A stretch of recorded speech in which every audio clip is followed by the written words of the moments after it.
Hello students, कैसे हैं आप सब लोग।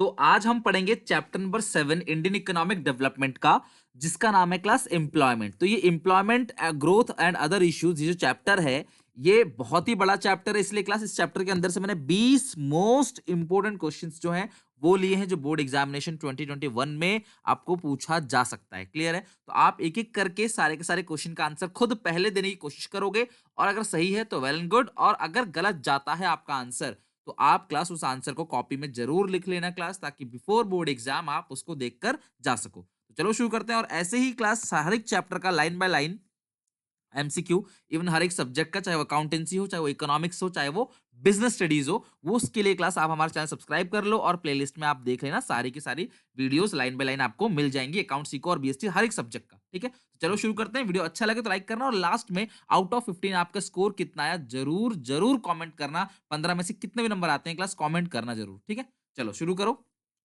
which is the major source of livelihood for both men and women। जो मेजर सोर्स ऑफ लाइवलीहुड है मैन और वुमेन का, वो क्या है? कैजुअल एम्प्लॉयमेंट है, सेल्फ एम्प्लॉयमेंट है, सैलरीड एम्प्लॉयमेंट है, या एम्प्लॉयमेंट इन सर्विस सेक्टर। तो क्लास सही आंसर है, जो मेजर सोर्स है मैन और वुमेन का वो है सेल्फ एम्प्लॉयमेंट। यानी कि सेल्फ एम्प्लॉयमेंट जो है वो लगभग 52 से 54% के इनकम जो है, मतलब कि लोग हैं वो काम करते हैं सेल्फ एम्प्लॉयड, यानी दे आर सेल्फ एम्प्लॉयड, वो कुछ ना कुछ अपना खुद का काम कर रहे हैं। Establishment with 8 hired regular salaried worker. अगर एक ऐसा कंपनी, एक ऐसा एस्टैब्लिशमेंट या ऐसा ऑर्गेनाइजेशन जहां पे 8 हायर्ड या रेगुलर हायर्ड एम्प्लॉयज हैं, चाहे वो रेगुलर सैलरी वर्कर हो चाहे वो कैजुअल हो, 8 है, तो बताओ वो फॉर्मल है इनफॉर्मल? तो बता दूं क्लास, अगर 10 से कम है तो वो क्लास होता है इनफॉर्मल सेक्टर, और अगर वो 10 से ज्यादा है तो उसको बोलते हैं हम लोग फॉर्मल सेक्टर। क्लियर है? The number of person who are actually employed at a particular time are known as। देखो, एक्चुअली एम्प्लॉयड, जिनके पास एक्चुअली में काम है, ध्यान रखना, जिनके पास एक्चुअली में काम है उन लोगों को हम लोग क्या बोलते हैं क्लास? वर्कफोर्स। ध्यान रखना, वर्कफोर्स का मतलब क्या है? Those who are actually employed. और लेबर फोर्स का मतलब क्या होता है? जो जो काम करना चाहते हैं, काम करने के लायक हैं, लेकिन उनको काम नहीं मिल रहा, प्लस जिनको काम मिल गया। मान लो दो दोस्त हैं, ए और बी दोनों गए, दोनों की क्वालिफिकेशन एक्सपर्टाइज स्किल्स सेम है, लेकिन नौकरी एक ही लगी, क्योंकि एक ही जॉब थी तो ए को मिल गई, बी को नहीं मिल पाया। तो ए और बी दोनों दो लोग हैं, दो लोग हो गया लेबर फोर्स, और उसमें से एक हो गया क्लास वर्क फोर्स। और अगर हम लेबर फोर्स में से वर्क फोर्स को घटा दें तो आ जाएगा बी, जो है वो क्या है class? Unemployed. Okay, the most of the disguise unemployment person in India. पहले आपको पता होना चाहिए कि डिसगाइज अनएम्प्लॉयमेंट होता क्या है, इसको हिडन अनएम्प्लॉयमेंट भी कहते हैं। यहाँ पे क्या है कि जिस काम को 12 लोग कर सकते हैं उस काम को 20 लोग कर रहे हैं। तो यानी कि 12 लोग काम कर सकते हैं, उसको कर 20 लोग रहे हैं, तो जो बाकी 8 लोग हैं वो ऐसा लग तो रहा है देखने से कि वो काम कर रहे हैं। जैसे गांव में क्या होता है कि अभी खेत में या जो क्लास फार्म साइट पे एक या दो लोगों की जरूरत होती है, पर पूरा परिवार जाके काम कर रहा होता है। वहां पे काम उतने लोग कर सकते हैं, कम लोग, लेकिन ज्यादा लोग काम करते हैं, पूरा परिवार इंगेज हो जाता है। तो उसको बोलते हैं डिसगाइज अनएम्प्लॉयमेंट, यानी कि दिख रहा है कि भाई लोग काम कर रहे हैं, लेकिन एक्चुअल में वो एम्प्लॉयड नहीं है, वो अनएम्प्लॉयड है। तो वो जो ज्यादा है वो क्लास कहाँ पे है? Most of the disguise unemployment are found in agriculture sector, यानी कि primary sector. Unemployed people is calculated as, अभी बताया था अनएम्प्लॉयड पीपल किसको कहते हैं। लेबर फोर्स में से वर्क फोर्स घटा देंगे तो जो हमारे पास आएगा वो आएगा अनएम्प्लॉयड पीपल। तो ए ऑप्शन करेक्ट है। लेबर फोर्स मतलब टोटल कितने लोग अवेलेबल है काम के लिए, माइनस कर देंगे जिनको काम मिल गया, तो जो बचा वो कौन बचे क्लास? अनएम्प्लॉयड। वीडियो अच्छा लग रहा है प्लीज लाइक करके मेरा मोटिवेशन लेवल बढ़ाना, ताकि मैं ऐसे और काम करते रहूं अब आपके बोर्ड एग्जामिनेशन 2021 के लिए। ओके, और हाँ, आपको अगर नोटिफिकेशन नहीं आता तो प्लीज बेल आइकन दबा दिया करो, सब्सक्राइब करके, रेड कलर का जो होता है बेल आइकन, बेल आइकन दबा दोगे ना तो आपको सारी नोटिफिकेशन टाइम पे मिल जाएंगे, जैसे वीडियो अपलोड करूंगा नोटिफिकेशन आ जाएगा। Six question, the process of moving from self employment and regular salaried employment to casual wages worker is known as. यानी कि आपकी नौकरी जो थी अभी, वो सेल्फ एम्प्लॉय, आप खुद काम कर रहे थे, अपना कोई बिजनेस कर रहे थे, या रेगुलर सैलरीड एम्प्लॉइज थे, आपकी रेगुलर सैलरी थी, परमानेंट वर्कर थे, उससे आप कैजुअल वर्कर में चले गए, आपकी नौकरी हट गई, आपका स्टेटस चेंज हो गया, आप परमानेंट से कैजुअल वर्कर में चले गए, तो इसको बोलते हैं कैजुअलाइजेशन ऑफ वर्कफोर्स। बहुत ही इंपॉर्टेंट है क्लास, कैजुअलाइजेशन ऑफ वर्कफोर्स बहुत बड़ी समस्या है, जहाँ पे एम्प्लॉयज को निकाल दिया जाता है, रेगुलर सैलरीड एम्प्लॉयज को निकाल दिया जाता है, जहाँ पे उनको काफी बेनिफिट्स, अच्छी security, job security, social benefits ये सब मिलता था, लेकिन अब वो क्या बन गए क्लास, कैजुअल वर्कर। इवन जो सरकारी लॉज हैं, जो भी लेबर लॉज हैं क्लास, वो सारे के सारे रेगुलर सैलरीड एम्प्लॉयज पे लागू होते थे, लेकिन जब वो कैजुअल वर्कर बन जाएगा तो क्लास वो लॉ से भी कुछ काफी खास मदद ले नहीं पाएगा। तो ये अच्छी बात नहीं है कि किसी की रेगुलर जॉब थी, परमानेंट जॉब थी, उसको हटा के कैजुअल जॉब लग गई। कैजुअल जॉब में कभी भी एम्प्लॉइज को निकाला जा सकता है without any reason. 7 disguise unemployment refers to, तो अभी बताया था क्लास मैंने आपको, बताओ क्या होता है? पर्सन विथ नो जॉब नहीं, person more person employed for a job which less can, यानी कि ये बिल्कुल ठीक है, ज्यादा लोगों को आपने भर्ती कर रखा है जबकि काम को कम लोग भी कर सकते हैं। अनएम्प्लॉयमेंट अमंग वुमेन ऐसा नहीं है, people who are not willing to work ऐसा भी नहीं है। तो सेवेंथ का ऑप्शन बी करेक्ट है। The ratio of labour force to total population is term as, यानी कि जो लेबर फोर्स है, रेशियो और टोटल पॉपुलेशन है कि ऊपर आएगा लेबर फोर्स और नीचे आएगा टोटल पॉपुलेशन, तो इसको बोलते हैं class labour force participation rate. क्या कहते हैं? लेबर फोर्स पार्टिसिपेशन रेट, ठीक है, एलएफपीआर, यानी कि labour force upon total working population. Dash are hired on permanent basis and also get social benefits. Plus social security benefit जो मिलता है वो रेगुलर वर्कर्स को मिलता है।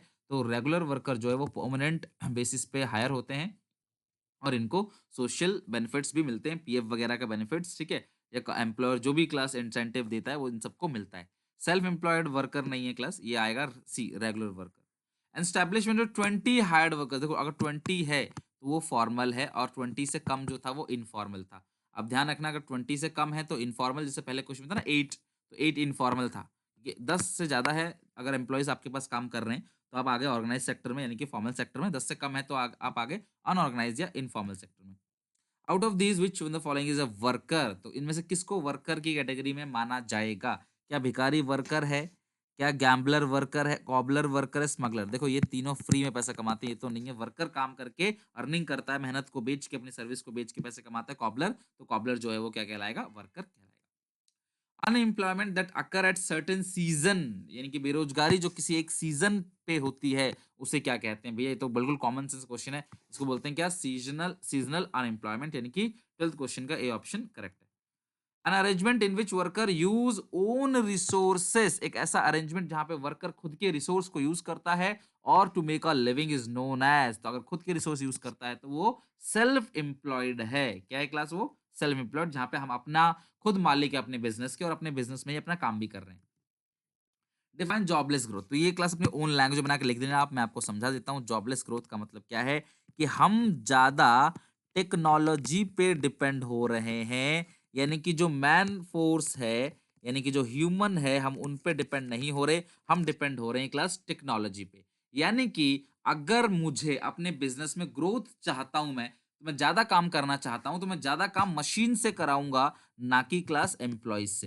यानी कि हम एम्प्लॉयज से काम नहीं कराएंगे, हम मशीन से काम कराएंगे। हम ग्रोथ चाहते हैं लेकिन जॉब नहीं देना चाहते। एम्प्लॉयज के पीछे 100 बहाने हैं, एम्प्लॉय फ्रॉड कर सकता है क्लास, अच्छे से काम नहीं करेगा, बहुत दिमाग खराब कर सकता है क्लास एम्प्लॉय जो है कंपनी में एम्प्लॉयर का। तो एम्प्लॉयर जो है वो चाहता है कि हम ग्रोथ करें, लेकिन किससे? मशीन से। रोबोटिक टेक्नोलॉजी, आर्टिफिशियल इंटेलिजेंस, इनका यूज करेंगे, ठीक है, तो उससे क्लास हम ग्रोथ करेंगे। That is called jobless growth, यानी कि नई नई मशीनें लगेंगी लेकिन ऑपरेट मशीन ही करेगा उसको, कंप्यूटर सिस्टम से ऑपरेट होगा, एम्प्लॉय काम नहीं करेगा। लाइक आपने वेंडिंग मशीन देखी होगी, वेंडिंग मशीन के अंदर काफी सामान रखा रहता है, जूस, फ्रूट्स, ठीक है, या कोई भी क्लास अदर मान लो स्नैक रखा है, आप पैसे डालते हो, मशीन अपना आप नीचे सामान दे देता है। तो दैट इज मशीन का हम टेक्नोलॉजी का यूज करेंगे।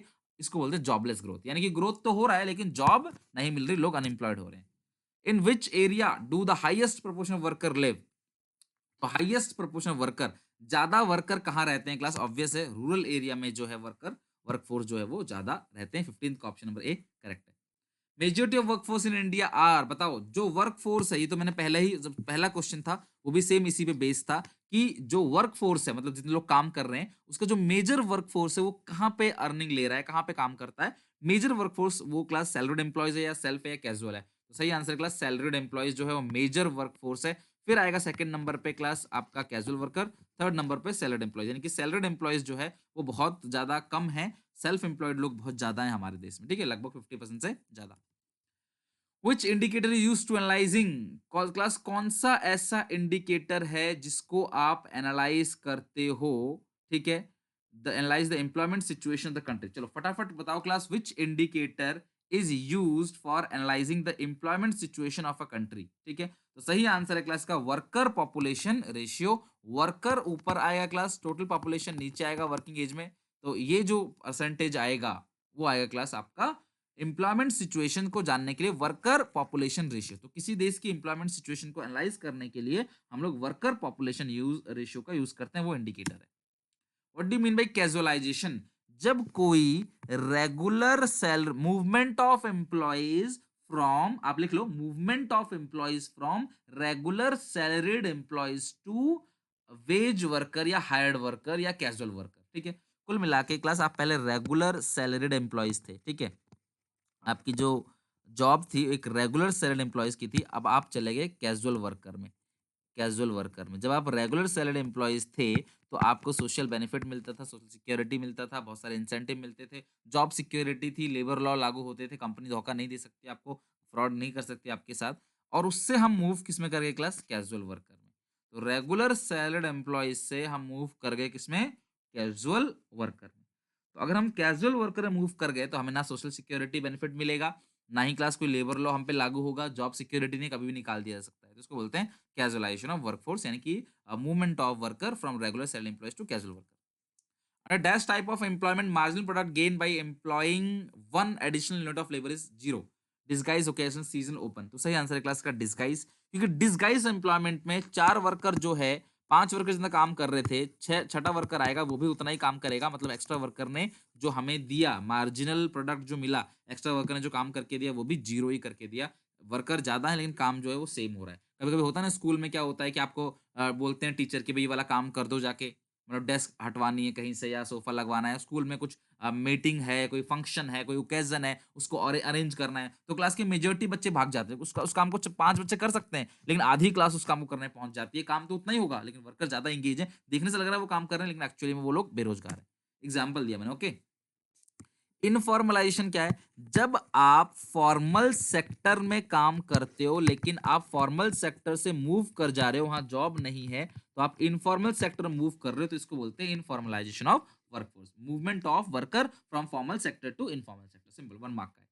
तो आपको कैसा लगा वीडियो? कमेंट करके बताना, कुछ सीखने को मिला? अगर एक क्वेश्चन भी आपको सीखने को मिला तो क्लास जरूर मुझे बताना, आपको अच्छा लगा तो कमेंट करके अपने सारे क्लास 12th के दोस्तों में शेयर जरूर करना इस वीडियो को। और हमारे चैनल पे अकाउंट इको बीएसटी का पूरा प्रिपरेशन होता है। 7800365625 व्हाट्सएप नंबर है, जहां ग्रुप है, आप क्लास हमारे ग्रुप को ज्वाइन कर सकते हो, वहां पे क्लास पीडीएफ वगैरह सारी चीजें मिल जाती हैं, या टेलीग्राम पे सुनील पांडा कॉमर्स क्लासेस 12th और 2021 आप देख सकते हो क्लास, वहां पे मेरा नाम डाल के वहां पे आपको हमारा एक चैनल मिलेगा, वहां पे क्लास आप फ्री में ज्वाइन कर सकते हो, वहां पे सारी पीडीएफ ए टू जेड सब कुछ आपको मिल जाएगा। आई होप क्लास इसे शेयर करोगे आप, और अच्छा लगे तो क्लास एक लाइक जरूर कर देना। वीडियो बहुत मेहनत से आप लोगों के लिए बनाई जाती है। चलो नेक्स्ट क्लास में हम लोग नए टॉपिक को पढ़ेंगे, तब तक के लिए बाय बाय, टेक केयर।